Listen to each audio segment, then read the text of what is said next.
Olá, meu nome é Raoni Kuzma e seja muito bem-vindo ao Beleza Antirracista, uma iniciativa da Aurolab, feita para a gente pôr em pauta o antirracismo como um vetor de competitividade para os tomadores de decisão do mercado de beleza e bem-estar.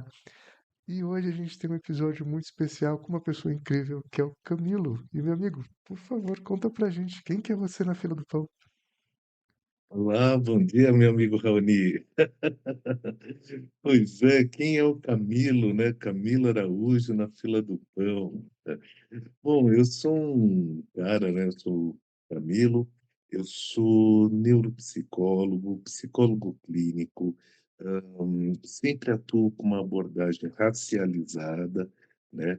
Eh, e eu viso sempre no meu trabalho estar fortalecendo a autoestima do povo negro. Também trabalho com dependência química e do álcool, né, com pessoas dependentes, inclusive nessa matéria de autoestima, de autocuidado, eles têm que ser tratados, ouvidos, acolhidos, né? E fora essa questão profissional, eu sou uma pessoa que me associo aí a movimentos negros, né? Então, o MNU é um dos movimentos que estou, participo de grupos que fala sobre masculinidades negras e também agora estou aprendendo, né? Estou buscando, estou pesquisando sobre o movimento pan-africanista, que é algo que Hum, me trouxe aí uma visão diferente do que eu sempre abordei, que é a questão do antirracismo, né? Porque eles partem a partir do princípio que nós não devemos estar falando da nossa existência a partir do racismo, e sim de toda a nossa subjetividade que veio bem antes da presença do colonizador, né? E eu achei bem interessante essa visão e também, né, mote maior é a questão de se criar uma nação, negra, então a nação africana, a gente se entender enquanto um povo, mesmo não estando no continente africano, mas que nós somos africanos em diáspora, em outros continentes, em outros países fora da África, né, do continente africano, outros países africanos. Então, por exemplo, será que nós seríamos brasileiros ou africanos em diáspora, na América do Sul, no Brasil, né? Eu acho bem interessante essa questão da construção de uma nação. A gente se vê como um povo, como uma nação. lindo isso. Nossa, que É. maravilha, meu amigo. E pra gente começar a aproveitar o máximo possível desse tempo, que eu tenho certeza que vai ser incrível, Camilo, eu vou te fazer uma pergunta combo agora. E fiquei muito feliz do que você colocou ali, dessa visão de potência que o panafricanismo traz, né? Isso eu acho muito bonito, porque senão a gente vira sempre um grande objeto e uma grande cicatriz, né? Sim. O que significa beleza para você? E a partir da sua definição, você sente que o mercado de beleza te representa de forma profunda e humana? E potente, pensando dentro desse contexto também. Uhum. É interessante, né? Eu acredito que quando a gente fala sobre beleza, eu, Camilo, né, sem uma questão de ir para uma definição técnica disso, eu diria que eu me vejo a questão assim: o ser humano ser uma pessoa bela, com toda a sua história, cultura, mas, olhando para o lado físico, é aquela questão da valorização que se tem de uma estética, que vem, por exemplo, dos traços dessa pessoa. Então, o que numa comunidade é valorizado, né? Então, seja a cor da pele, seja o formato do rosto, né? Cabelo, eh, ou ainda como essa pessoa também ela se arruma no dia a dia, que vai compor, ajudar a compor essa beleza dela. Então, quais são os tecidos, as cores, que vai valorizar um traço natural que aquela pessoa tem, né. E eu acredito que todo o ser humano, ele tem a sua beleza, né, e as suas cada etnia também tem as suas belezas. Só que eu não vejo a beleza negra sendo valorizada, como você falou, de uma forma profunda. Não.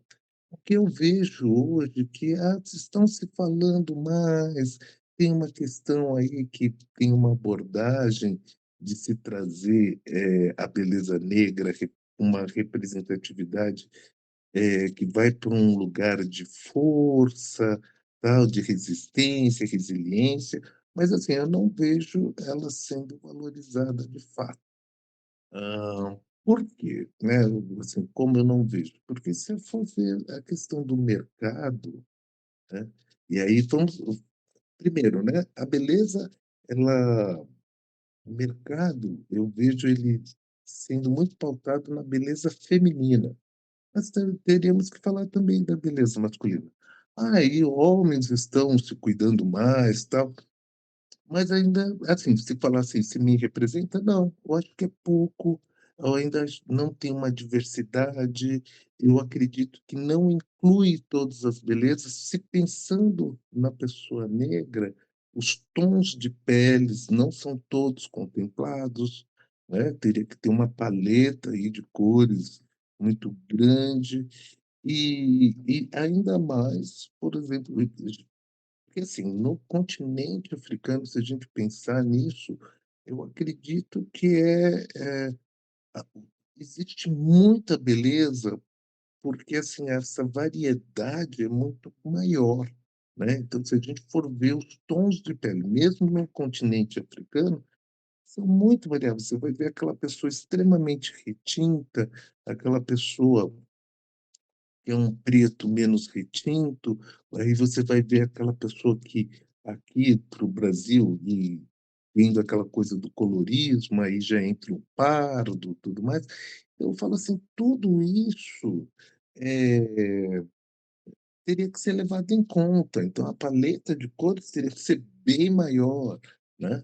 Eu acredito, se a gente for pensar no cabelo, né, então a gente vai ver que as classificações é enorme, né, então o cabelo crespo, e não tem só um crespo, né, tem aquele mais abertinho, aquele mais fechado, então, eh eh tem as classificações, né, 4A, 4B, 4C, 3A, 3B, 3C, 2A.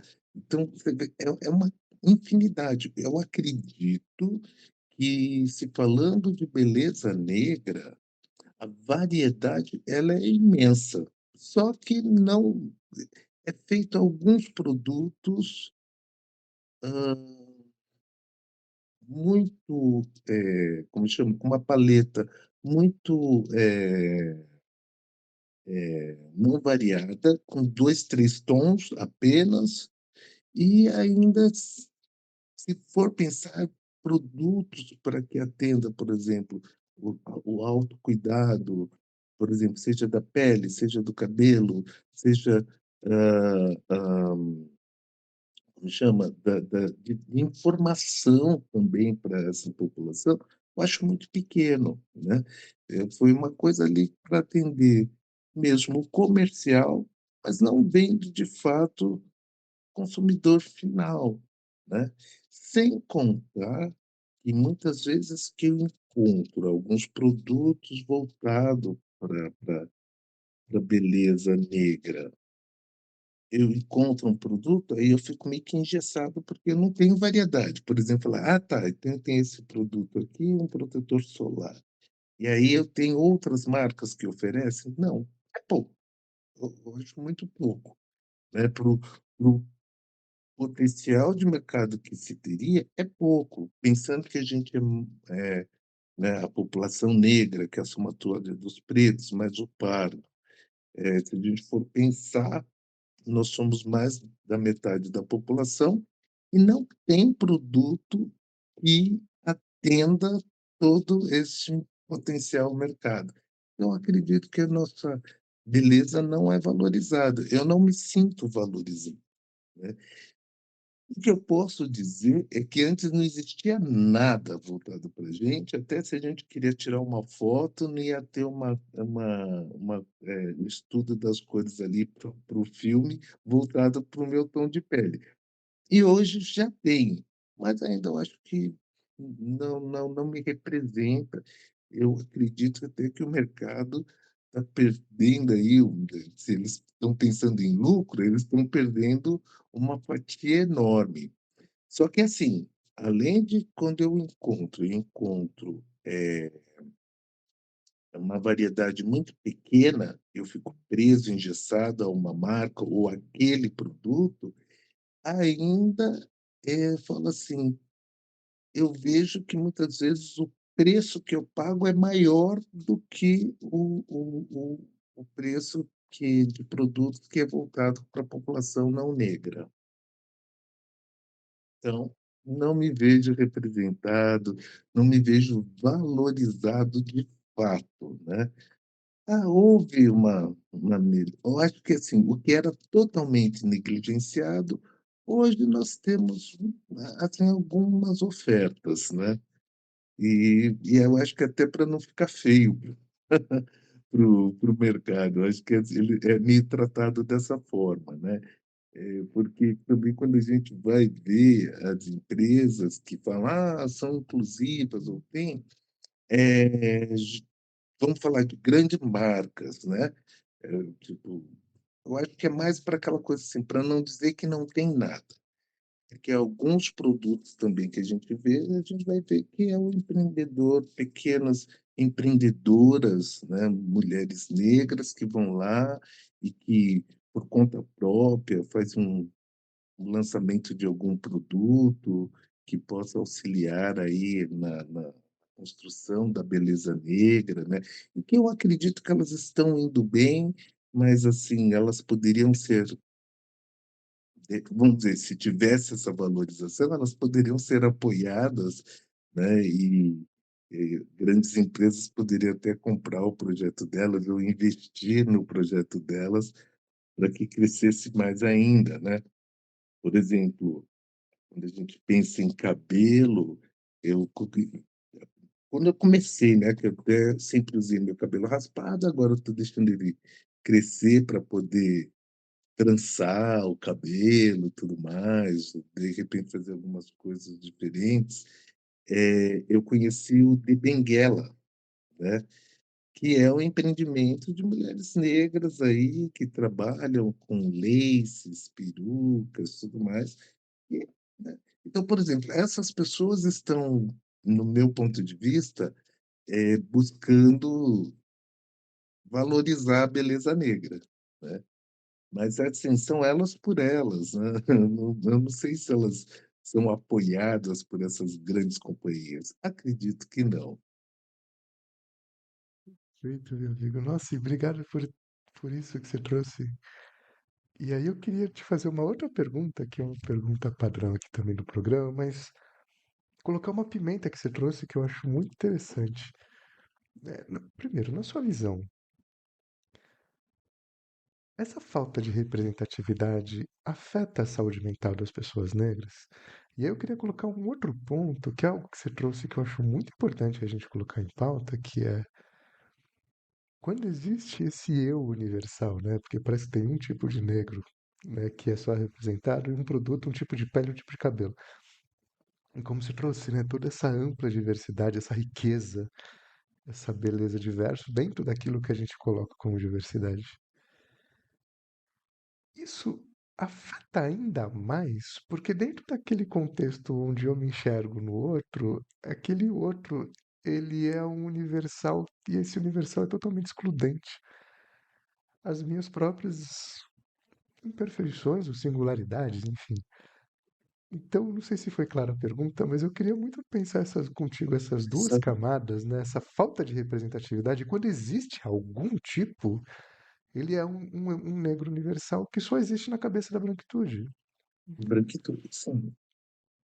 Olha, então, vamos lá, né, eu acredito que eu vou até contar, assim, a minha vida, né, Certo. e vou falar das mulheres com que eu convivi, né, minha mãe e a minha irmã, minhas irmãs.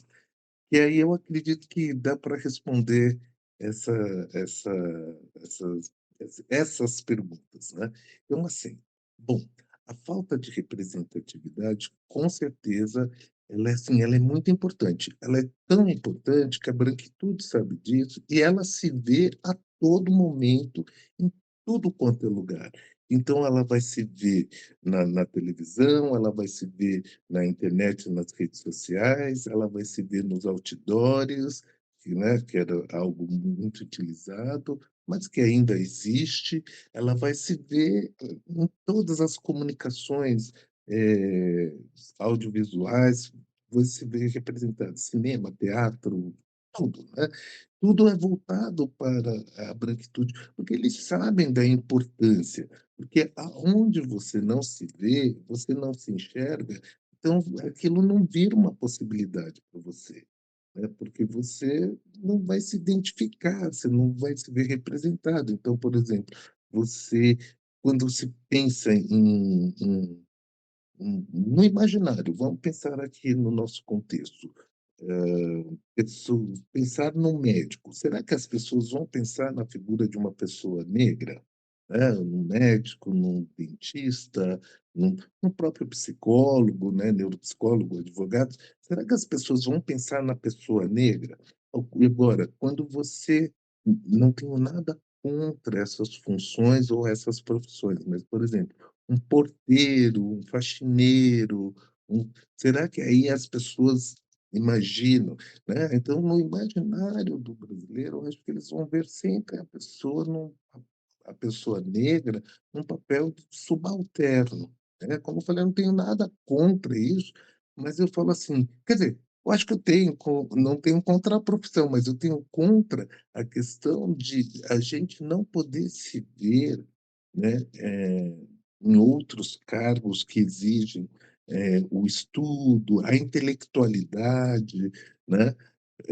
Porque eles nos colocaram nessa questão, né, de estar sempre servindo. Então, por exemplo, na TV, quando você vai ver o negro, aí você vai ver o negro servindo, né, o copo d'água, sendo, a faxineira, o zelador, o porteiro, o motorista da pessoa rica, tudo mais, que vai ser uma pessoa branca. Então é nesse papel.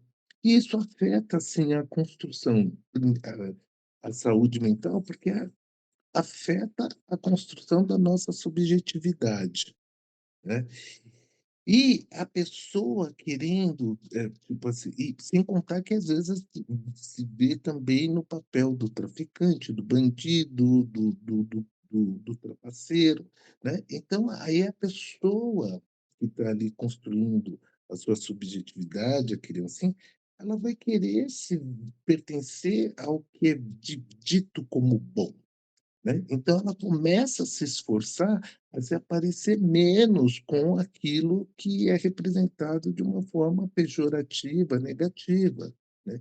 Então ela vai se afastando da negritude dela e vai tentando se adequar a uma brancura, a uma branquitude, e assim, então, por exemplo, né, cresci vendo as minhas irmãs e a minha mãe para que elas não passassem pelo racismo, que muitas vezes é confundido com bullying na escola, né, no ambiente escolar. Por exemplo, então, cresci vendo a minha mãe alisando o cabelo das minhas irmãs, né. E na época como era feito isso? Um pente quente, né, ou ainda que chamava chapinha, que era um ferro, né, 2 chapinhas de ferro que ficava na boca do fogão, aí ia lá e passava, tirava, subia aquele cheiro de cabelo queimado, tudo mais. Então ali você vê, então para minhas irmãs se acharem que elas estavam bonitas, elas teriam que estar com o cabelo alisado, né, dormia com bobs, assim, para manter depois um cacho mais aberto, tudo mais. Só que assim, a beleza então assim, ah, puxa, será que as minhas irmãs conheciam a beleza do cabelo delas? Um cabelo que sobe, né, que ele tem começo, meio e recomeço, como diz o Nego Bispo, não conheceram, né. A minha irmã, há 10 anos atrás, começou uma transição capilar e hoje ela conhece. E aí tem aquilo, né, o você pergunta assim: "Isso afeta a saúde mental?" Afeta. Afeta porque você vai ver a pessoa negra que por muitas vezes quando ela está num ambiente, ela não vai querer se mostrar, para que ela seja menos alvo de chacotas, ou de ser o motivo da piadinha, ou ainda de, passar por algum constrangimento, né, ou racismo, né, mas que aqui no Brasil, muitas vezes que eles falam que é velado, mas que a gente sente fortemente. Então você vê aquela pessoa que fala assim: "Ah, o fulano é tímido, a ciclana é tímida", e que muitas vezes não é uma timidez, mas é que a própria pessoa tenta se fazer invisível para que ela não seja vítima, porque muitas vezes ela não passou por aquilo, mas ela viu uma pessoa igual a ela passando. Outra questão, muitas vezes, é o que, assim, como é negado, porque, assim, a intelectualidade é uma beleza, né, a gente tem que perceber isso, que a beleza não é só a beleza física. Eu acredito que o nosso povo é muito bonito, é muito belo, mas a intelectualidade é uma outra beleza. Então a fala, muitas vezes que é vai ser desacreditada, vai ser tirado o crédito da fala de uma pessoa negra, então a pessoa muitas vezes ela vai, assim, por conta de tantos silenciamentos que ela sofre, aí ela passa a não falar. Aí vai falar: "Ah, ela é tímida, a pessoa é uma pessoa tímida", mas não, na verdade, às vezes, é uma pessoa que foi muitas vezes silenciada, né. E aí a beleza das palavras, dos ensinamentos, da ancestralidade que poderia ser passada e que o nosso povo tem uma tradição de oralidade, essa beleza é apagada, né. Essa intelectualidade, né, de uma pessoa sorrir, de uma pessoa falar e você vê aqueles olhos brilhantes, aqueles dentes brancos, né, sendo mostrados ali, isso daí é apagado. E tem uma coisa que eu acredito que aí eu vou falar de mim, que, por exemplo, eu criança, com 14 anos, eu tinha o tamanho que eu tenho hoje. Eu sou hoje uma pessoa mediana, mas que eu acredito que já fui considerado alto, 1,83 m, então ali é uma pessoa alta, né. E agora você imagina um menino de 14 anos com esse tamanho, eu era bem magrinho, né, assim, 14 anos. E 14 anos, eu nasci na década de 70, então assim, 14 anos, uma criança de 14 anos, né, no início dos anos, 80, era criança, né, porque hoje em dia você tem mais uma malícia, são pessoas mais, descoladas e tudo mais, mas naquela época era criança mesmo, sabe. E aí eu escutava coisas do tipo, assim, que me assustavam, né, eu falava assim: "Ah, esses magrinhos, assim, de canela fina, deve dar bem no couro. Ah, esses magrinhos geralmente são pausudos". Então eu não era visto, como uma criança bonita, mas eu era hipersexualizado. Como era magro, naturalmente, o meu corpo ele era marcadinho, né, o que o pessoal fala, assim, rasgado, né, porque, assim, era uma coisa da minha constituição física. Então, sabe, era a todo momento via essa hipersexualização. Então, era visto como aquela questão, assim, animalesca, né, porque tira a minha intelectualidade, tira todo o meu ser espiritual, se resume para uma coisa voltada para o sexo, né, como se fosse um garanhão reprodutor, e isso eu estou falando de uma criança de 14 anos. E quando eu era criança, vamos lá, afeta a saúde mental? Afeta, porque quando eu era criança, eu me via bonito, até mesmo porque dentro da minha casa era valorizado: "Você é um menino bonito, olha que dentes, nossa, o arco da sua sobrancelha como é bonito", tal. Eu me via e eu pedi para minha mãe me levar, hã, para uma agência de modelos. E aí, assim, minha mãe trabalhava, tudo, mas aquela coisa, né, a mãe quer satisfazer os sonhos dos filhos, ela acabou me levando para agência de modelo, eu fui, foi bacana. E lá eu fui selecionado para fazer um teste e foi de roupas íntimas masculinas, então fazer cuecas. Aí fiz tudo, aí passei, aí falaram para eu pôr pijama. E eu era pijama, de coleção de inverno, né, calça de flanelinha e a camisa de manga comprida, tal. E aí o que aconteceu? Eu fui lá, vi, colocou rapidamente aquele pijama e todos os meninos fecham os botõezinhos aqui do pijama, né. Eu fui lá e fechei também. E aí quando estava, assim, para entrar lá na passarela, veio assim, um dos produtores chegou somente em mim. Eu era o único preto retinto, hã, tinha um outro menino pardo, o restante tudo branco. E aí ele chegou em mim e falou assim: "Quem fechou a roupa desse menino?" E abriu, assim, que até estourou os botões, falou assim: "Ele vai entrar sem aberto". Aquilo é interessante, né, porque aí você fala, né, a impressão e o que aquilo traz para o meu psiquismo. Eu senti que alguma coisa errada estava acontecendo ali, porque assim, por que só eu ia entrar com o meu peito exposto, mais o meu corpo exposto, e os demais iam estar cobertos?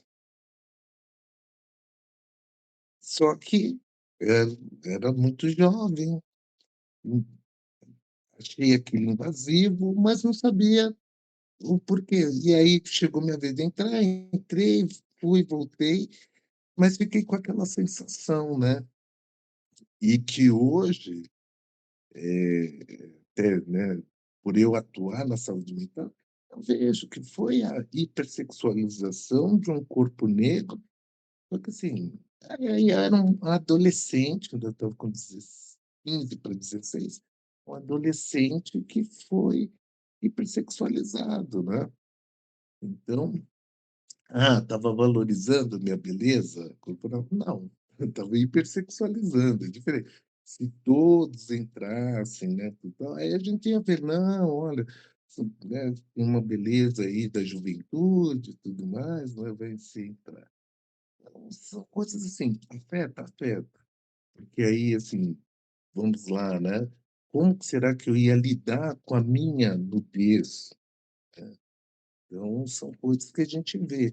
E sem contar que, assim, aquilo que eu falei até antes, né, vem apimentando, que são as construções, aonde você não se vê, aonde você, se vê negativamente, você não quer estar, né, você, às vezes, nem imagina a possibilidade, então aquilo atrofia muitas, assim, a possibilidade de algumas pessoas.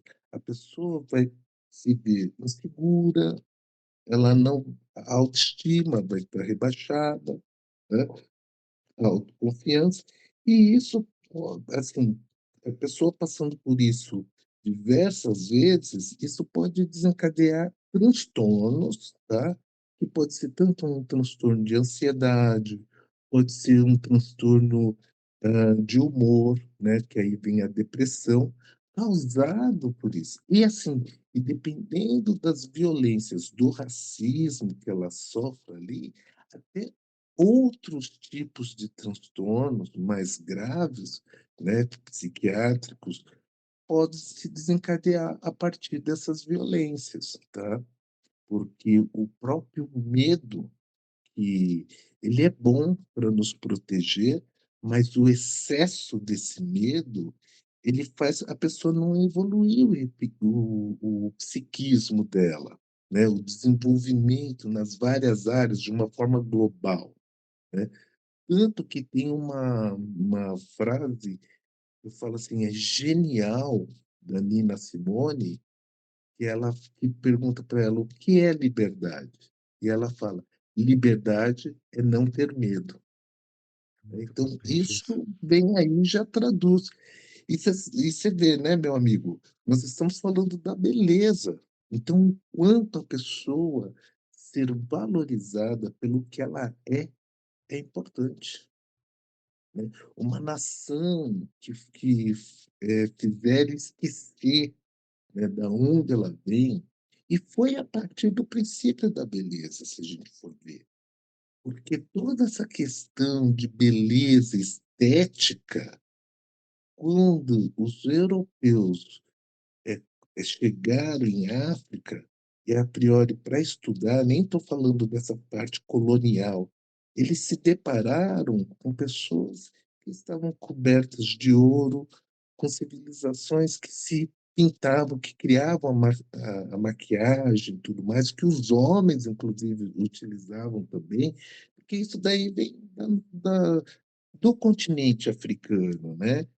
Se a gente estou voltando lá para Kemet, onde a gente via os povos que usavam as tecnologias para pintar os olhos, né, então vamos pensar nos faraós, né, tudo que eles se pintavam, utilizavam ouro, coberto de ouro, tecidos de várias qualidades, onde as mulheres mascavam ervas, né, para que um mix de ervas para que o hálito ficasse fresco, aonde escova de dente foi inventada, né, aonde elas tomavam banhos e faziam, infusões também, iam queimando ali ervas, tudo mais, para se incensarem, né, estar perfumados. Então, isso tudo era nosso, né. E que foi roubado e depois ainda, né, houve uma apropriação dizendo que eles que inventaram, né. Então, assim, essa conversa é muito profunda e é como eu falo, sim, né, afeta o psiquismo ali, né, afeta a construção da autoidentidade, da autoestima, da autoconfiança, da segurança, principalmente essa questão do medo, e que quanto mais a pessoa passa por essas, experiências negativas, ela vai acabar, desenvolvendo, infelizmente, transtornos de ansiedade, transtornos de humor e outros transtornos mais graves, né. Nossa, que incrível tudo isso que você trouxe, Camilo. E eu queria fazer uma pergunta também combo, porque você trouxe pontos muito incríveis e muito importantes, mas já deixo claro que eu não sei se eu vou conseguir fazer direito, tá? Então, se ficar esquisito, eu já peço desculpa, mas é uma coisa que eu acho interessante quando a gente se enxerga, né, como resultado desse construto muito claro de silenciamento, negação, a falta de um imaginário que a gente precisa resgatar, né? Não é uma relação de futuro, é uma relação de passado para resgatar e poder ter chão. É tendo uma dinâmica muito complexa. E aí eu vou tentar fazer essa pergunta, que é assim, tipo, eu, paciente, se eu tirar todas essas cicatrizes, o que sobra? O que sobra de fato de uma pessoa negra para além da sua cicatriz histórica, que não é só dela, é o dela no contexto, é o dela nos outros iguais, enfim. E, Transgeracional até, né. isso. E quão difícil é ela elaborar a partir do momento que ela descobre que ela não é só cicatriz, que ela é potência, que ela é vida, que ela é narrativa autêntica. Porque é uma transição que ela deve ser, ela é, né? Mas não dá pra gente falar só pela gente. Ela deve ser tão complexa por você não dar, saber dar nome você é um sintoma, né? Você não é um ser humano que vive, você é um sintoma ambulante. Você é um falo que anda, um falo que sai. São várias coisas que fazem muita questão de tirar a sua humanidade e muitas vezes até tirar o nome daquilo mesmo que você sente ou que você pode se apropriar. Como é que funciona esse espaço, né, onde entendi que eu sou uma cicatriz, tirei essa cicatriz, o que sobra tá aí. Agora, como eu elaboro algo que não é a cicatriz e que pode ser uma potência? Não sei se foi claro, meu amigo, desculpa. Eu acredito que sim, e eu diria assim, Raoni, você, perguntou, já respondendo, na minha visão, essa essa pergunta, essa questão. Porque, assim, a gente tirando a cicatriz, eu acredito que o que vai restar, o que a gente vai olhar, e aí basta saber se a gente vai conseguir reconhecer ou não, e depois é só a gente dar uma polida para aquilo brilhar novamente, é o quê? O que vai restar é potência, porque a pessoa vai perceber que, assim, tudo aquilo que ela acreditou até o dia de hoje, que ela está com um véu e ela não vê, era uma grande mentira. Porque a pessoa, que ela se olhar e que ela fazer um movimento, inclusive, eu vou fazer um adendo aqui e falar assim: existe um povo, o povo Acã, e que eles têm vários símbolos, né, desenhos assim, que era uma linguagem e com um construto, inclusive filosófico. E um deles é um desenho que a gente vê em muitos gradis de casas antigas, que é como se fosse um coraçãozinho assim, né, que chama sankofa, e também é representado com um pássaro, né, com a cabeça voltada para trás, pegando uma semente no bico, né, aqui atrás. E o sankofa é um movimento que eles dizem que muitas vezes a gente tem para a gente caminhar para frente, para o futuro, a gente tem que, às vezes, parar e olhar para trás, olhar para o nosso passado, nossos antepassados e ancestrais, e pegar, né, o que ficou lá atrás para trazer para a gente avançar. E eu acredito que quando a pessoa retira toda essa dor, o que ela vai ver é a potência que veio lá de trás, dos nossos ancestrais, das pessoas que lutaram para que a gente estivesse aqui, para que eu e você estivesse conversando aqui hoje. E perceber a grande mentira que foi falada, foi narrada, porque a nossa história foi contada por uma versão única, pela branquitude. Então, assim, foi o opressor falando, não ouviram o lado do oprimido.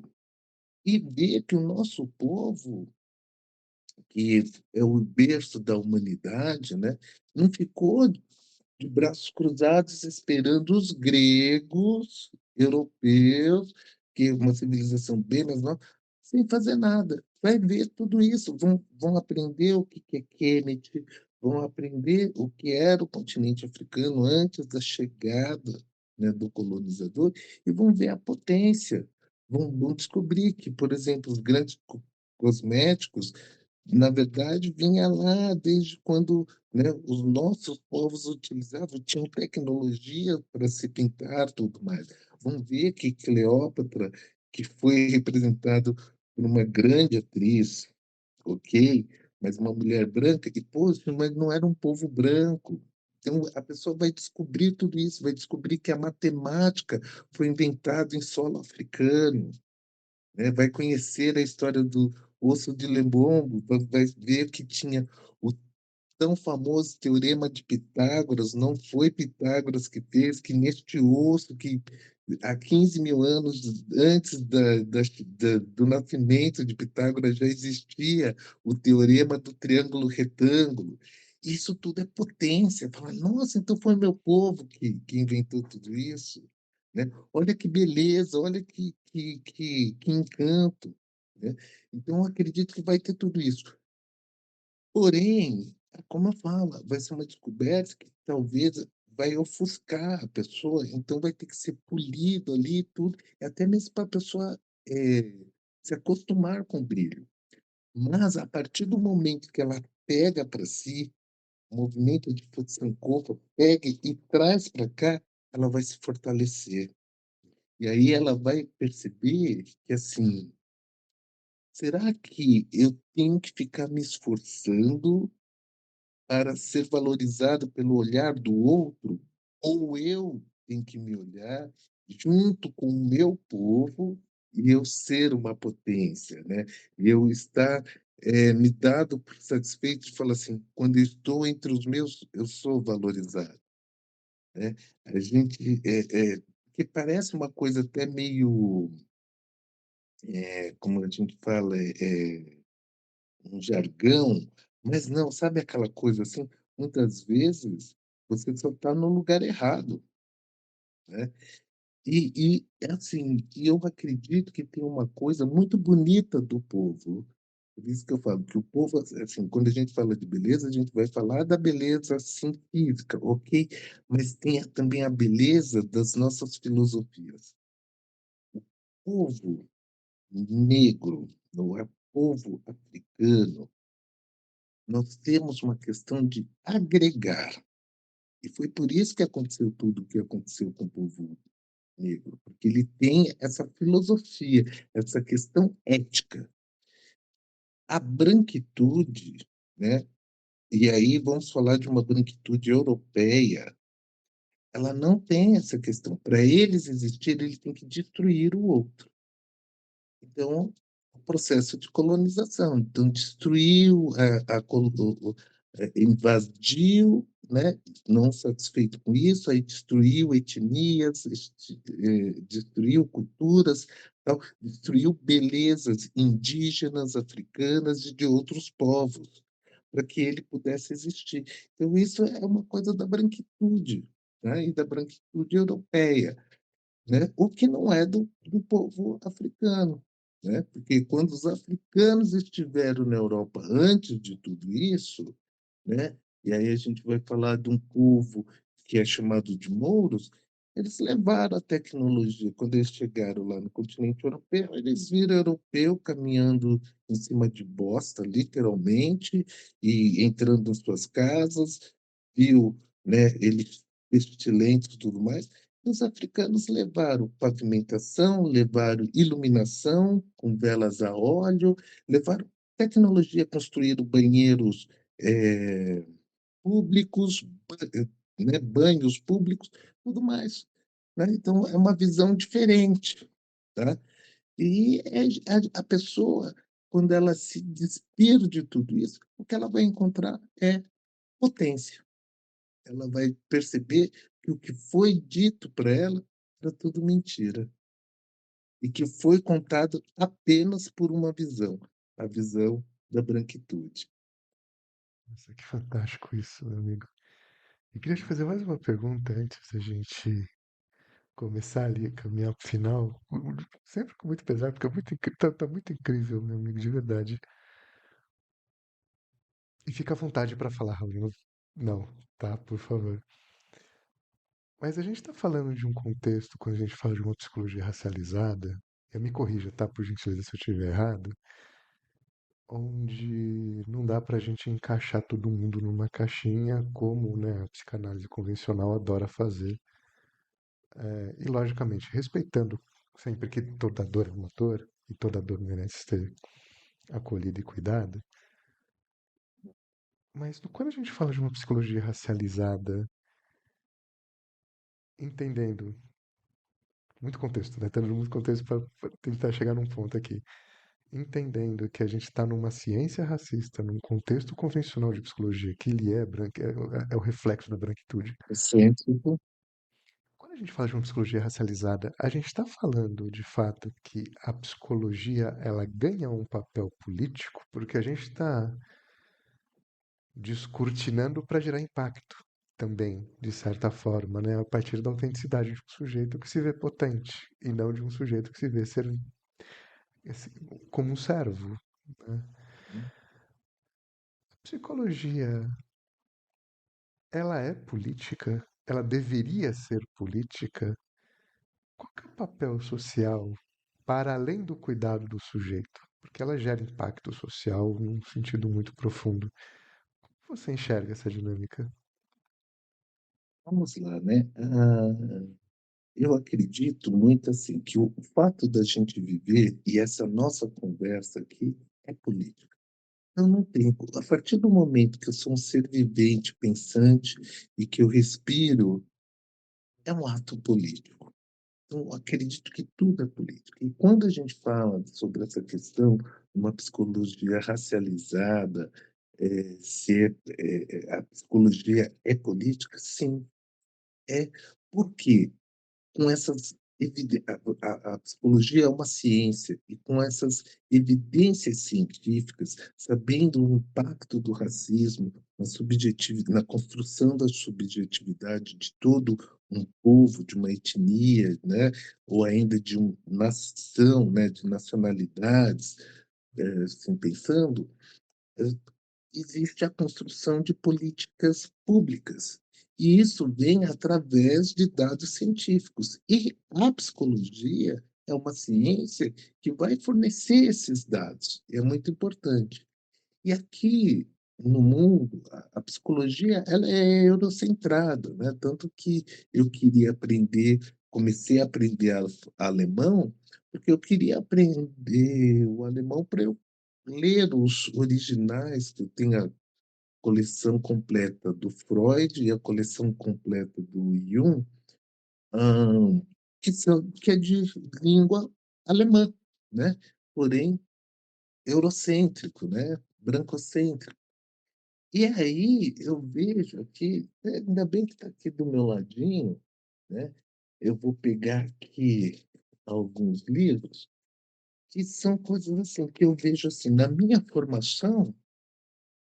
Vou começar aqui com o que não é brasileiro, né. Por exemplo, eu não li Frantz Fanon, né, e esse livro fala, inclusive tem gente falando aqui, né, Pele Negra, Máscaras Brancas, vai falar sobre essa questão da beleza, também, não só isso, mas fala o quanto, né, a gente passa por esse embranquecimento e que a gente passa a ter esse fascínio pela brancura, né. E aqui, né, um outro livro também do Franz Fanon, maravilhoso, que as pessoas deveriam ter acesso e ler. E isso daqui, por exemplo, eu não tive na minha formação. Eu sou psicólogo há 25 anos, né, e eu não vim, eu descobri Franz Fanon, com estudos à parte, que eu procurei saber. Senão eu nunca teria ouvido falar dele. Mas você falando de pessoas brasileiras, Neuza Santos, ela tem essa obra que é importantíssima, que toda a pessoa negra deveria ler, o Tornar-se Negro, muito legal. Temos Lélia. Então a gente está falando de pensadores, filósofos, e que entra na área da filosofia, da sociologia, da psicologia, que a gente não conhece, né. Então, se a gente for pensar numa prima aí da psicologia, mas pensando, hã, na na importância e na política que se tem na psicologia, a gente, vê, por exemplo, que as pessoas não ouvem falar, e não é uma pessoa que é considerado um herói brasileiro e que deveria ser, e foi a pessoa que trouxe, que revolucionou a psiquiatria, que quiçá construiu a psiquiatria brasileira, que é um homem negro, Juliano Moreira, né, da Universidade Federal da Bahia, da UFBA, que é uma universidade importantíssima no nosso país, e que as pessoas não sabem, não conhecem. Então aí a gente vê o quanto a psicologia, sim, é política e que essas informações têm que ser trazidas para que a gente tenha políticas públicas para essa população que está à margem. Será que a sociedade brasileira, ela foi construída para a população negra? Será que a sociedade brasileira foi construída para reconhecer a nossa beleza, para reconhecer a nossa contribuição na construção do que é o Brasil? Então, isso é importante.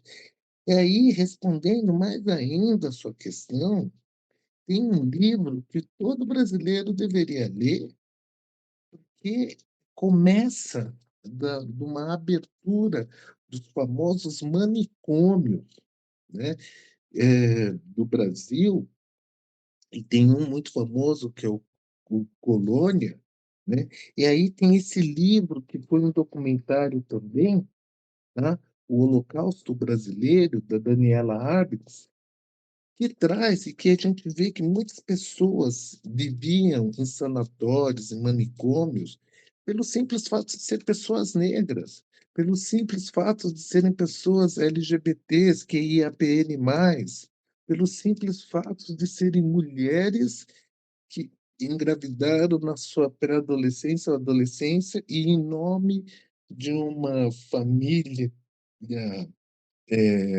como chama? Conservadora, tudo mais, para não julgar o nome da família na lama, eram pessoas que eram abandonadas, eram largadas ao bel sorte ali, ao bel prazer ali, né, dentro desses manicômios. E aí a reforma psiquiátrica, né, começa aqui com esse documentário, né, que traz aqui, tem fotos, né, e que a gente vê aí, e são situações, olha só, né, pessoas que muitas vezes não tinham nenhuma questão ou comorbidade psiquiátrica, mas pelo fato de ser negro, pobre, periférico, de ser colocados sem imagens fortes, né? De estarem à margem da sociedade na rua pela lei da vadiagem, eles eram colocados nesses manicômios e estavam ali. E esses foram alguns dos sobreviventes que, na época, foram ali, né? Então, a gente tem isso aqui documentado. E é através do movimento da psicologia e da psiquiatria que acontece, né, a reforma psiquiátrica, né? Existia o famoso trem dos loucos que iam para a cidade de Barbacena, onde tinha esse manicômio, colônia, né?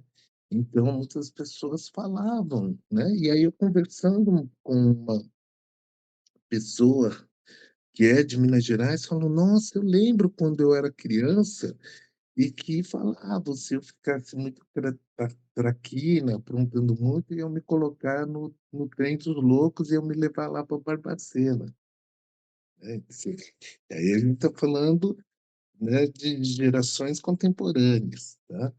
Então, sim, né, é política, é importante, e essa nossa conversa é uma conversa política muito importante, né? Acredito que o impacto disso, né, é grande.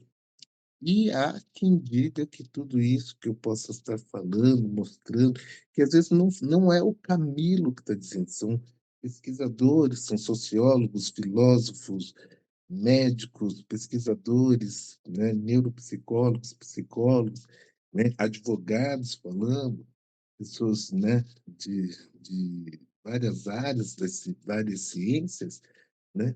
Há quem diga que tudo isso é mimimi. Isso é o mais triste. E tudo isso, eu acho que ainda invisibiliza a nossa beleza. Meu amigo, que aula. Porque e é isso, né? E é importante que seja assumido esse papel político, né? Porque é o empoderamento que faz a transformação de fato acontecer. E, meu amigo, Eu caminhando aqui diria, por favor, por favor, por favor. desculpa, Que isso? Almir, mas eu diria que assim, a sociedade brasileira ela é pautada. Não podemos dizer que é algo que nós temos que tomar cuidado, que tem muita gente que fala assim, ah, gente, isso deve ser um defeito genético. Não, se a gente coloca como uma coisa genética, né? Ou ainda como uma, é, um, essa pessoa deve ser louca, tal. A gente está colocando e imputando essa pessoa de ser julgada num crime, tá? Porque se é algo genético, vai além das minhas forças, da minha intelectualidade e tudo mais. Não é. Mas eu diria que assim a sociedade brasileira ela foi pautada em cima de uma mentira, foi construída em cima de mentira, e que ela vive como se fosse um surto esquizofrênico de de contrariedades, né? Porque é, frases racistas que são ditas até hoje, que a pessoa, se ela parar para pensar, ela fala assim, não, o que eu estou falando?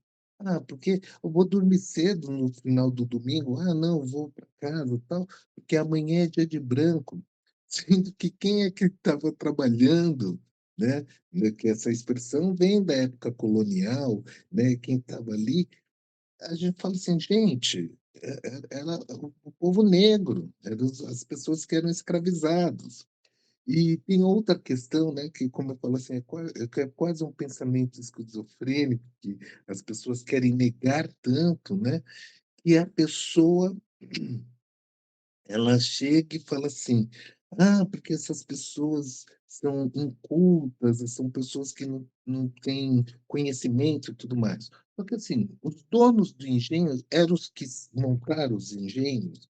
Quem é que conhecia toda aquela tecnologia das engrenagens, dos moinhos, dos engenhos? Eram os donos do engenho ou eram as pessoas que estavam ali? Então, aquelas pessoas que foram escravizadas eram engenheiros, eram doutores, eram médicos, né? Conheciam a medicina das ervas, tudo mais. Só que isso tudo não é dito, né? Esses saberes foram roubados, existe um epistemicídio de todo esse conhecimento, de todas essas tecnologias que eram dominadas lá. Quem fazia as ferramentas, né? Então, que sabia, tinha conhecimento da metalurgia, criavam ferramentas de ferro, tudo mais. Eram esses escravizados, então eles eram pessoas, engenheiros metalúrgicos, né? Se a gente for traduzir para as engenharias de hoje em dia, mas nada disso era dito. Quem construía os templos, as casas, as edificações, eram eles. Edificações de dois, três pavimentos ou mais, né? E então tudo isso, né? Então isso tudo é como eu falo assim, é como se é tanta mentira, é tanta negação, é, que vive um surto coletivo, vamos dizer assim, né? Então, o racismo ele é um mal social, né? E que só que a nossa sociedade ela tem que perceber essas contribuições e saber que a história das pessoas negras desse país não começa com a escravização, para que a gente possa reconhecer todo o nosso legado e voltar a brilhar, né? Então, é como se tivesse um eclipse que, né, tá tapando a luz, né, o brilho. Então, tem que sair da frente o racismo, né? É como se fosse a lua ali na frente do sol e que a gente tem que tirar para ele voltar a brilhar. Perfeito. Nossa, e obrigado por ter trazido esse adendo, foi incrível mesmo. E eu até queria pegar um ponto que você trouxe para começar já a fazer esse fechamento, que é que dica que puxão de orelha você daria para um tomador de decisão desse mercado de beleza e bem-estar? E digo isso porque ele é um mercado branco, ele é um mercado que ainda assim, por ser esse reflexo desse racismo tão, dessa mentira, dessa Enraizado. lógica esquizofrênica que você trouxe, ele tem um poder ainda muito grande de construção de imaginário e manutenção de estereótipos. Que dica que puxão de orelha se daria para uma pessoa dessa que olha pra gente e fala, mas racista, racista é o outro. Eu tenho amigo preto. E como é que você pode falar que eu sou essa sequência de esquizofrenia que a gente está falando? Eu diria assim para essa pessoa: "Olha, como você é um líder, né, porque eu não sei se posso chamar uma pessoa dessa como líder, mas uma liderança que está à frente, né". Eu falo assim: "Começa a agir com mais honestidade.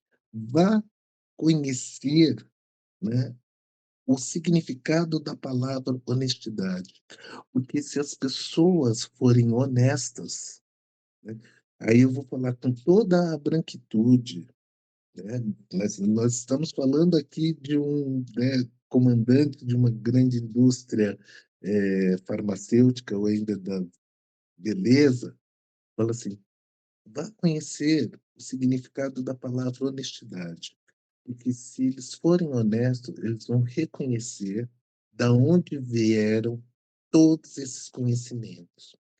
E vou ressaltar aqui, porque quando a gente fala de racismo, a gente tem que lembrar que nós incluímos também uma civilização que esses sim eram civilizados, assim como os povos negros também eram civilizados, que são os povos indígenas, que têm todo o saber farmacológico, né, e eles aprenderam com os indígenas, aprenderam com os povos africanos, só que eles transformaram, né, como eles tinham o poder, que eles trouxeram essa inversão de valores para o papel moeda e tudo mais, e eles detinham esse poder, hã, e eles roubaram todo esse conhecimento, atribuíram a descoberta a eles e não foram ensinamentos que eles roubaram, foi um epistemicídio.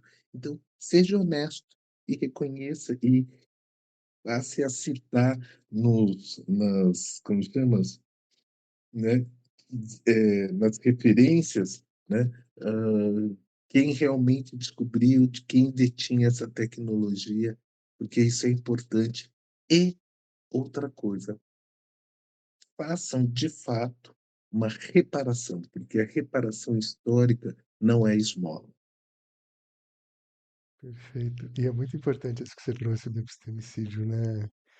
Hoje a indústria, seja a indústria de beleza, de bem-estar também faz muito, mas a de beleza Está ela é muito potente nisso de olhar para o que os indígenas ou os originários faziam, falar aquilo não é civilizado, mas se apropria de tudo que rolou e coloca o nome bonito de biotecnologia ou de bioeconomia. biotecnologia, Então, mas no final das contas, agroecologia. exato. Eu lembro muito de Nego Bispo quando falava: a academia tá vindo para cá para falar que o que a gente está fazendo é ecologia, o que a gente está cuidando de roça. É Pois só é, isso. é só E, isso. e isso é muito lindo. Então, puxa, amigo, primeiro, obrigado por tudo isso. E para a gente fechar com chave de ouro, Camilo, por que os seus ancestrais, os nossos ancestrais, se orgulham de você? Olha, acredito porque, quando eles olham, né, qualquer pessoa que chegou aonde chegou, que está vivo e contrariando as estatísticas, eles falam: "Valeu a pena eu derramar o meu sangue", né. Então, quando eles veem, eu aqui conversando com você, trazendo essas verdades, né, que muitos desconhecem, eles falaram: "Eu tinha um propósito, porque combinaram de nos matar, e nós combinamos de não morrer. E nós estamos trazendo a palavra, estamos trazendo um pouquinho de conhecimento, e a próxima geração, ela já vem mais fortalecida, né, porque ela já vai escutar a história de um outro lado, não só de um lado só, que conta o que eles quiseram, o que eles há mais de 500 anos vêm aí escondendo. Maravilha. Só por isso já valeu a pena nós estarmos aqui. Que lindo, meu amigo. Meu amigo, eu queria te agradecer imensamente de coração e espero que você tenha curtido como a gente curtiu. Curti muito, pena que é curto, né, tem tanta coisa para ser falado, e eu acredito que eu falo demais, né. Espero ter respondido, né, a suas perguntas, né. E me coloco aí à disposição, se alguém depois quiser, conversar comigo, alguma coisa assim. Tem o meu Instagram, ou depois também posso até passar o WhatsApp, para bater papos, né. Falar também para as pessoas que existem vários movimentos, que as pessoas podem, se filiar ou pelo menos ir visitar para, né, começar a compreender que muitas vezes quando a gente fala algumas palavras, se a pessoa não está acostumada aqui, tipo epistemicídio, essas coisas, fica um pouco complexo, mas conforme a pessoa vai escutando, vai entendendo o que é, ela vai tendo uma real visão da quão profundo é tudo isso, que racismo não é somente a injúria racial, tipo,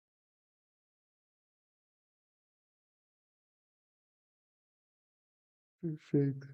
Meu amigo, eu queria te agradecer imensamente. Foi uma conversa fantástica. Obrigado por toda essa generosidade. Você não fala muito, você fala o que é necessário. Isso é muito importante. E, então, obrigado de coração, viu, meu amigo? E obrigado a você também que ficou até o final com a gente. Muito em breve, mais entrevistas incríveis começa para vocês. Até já.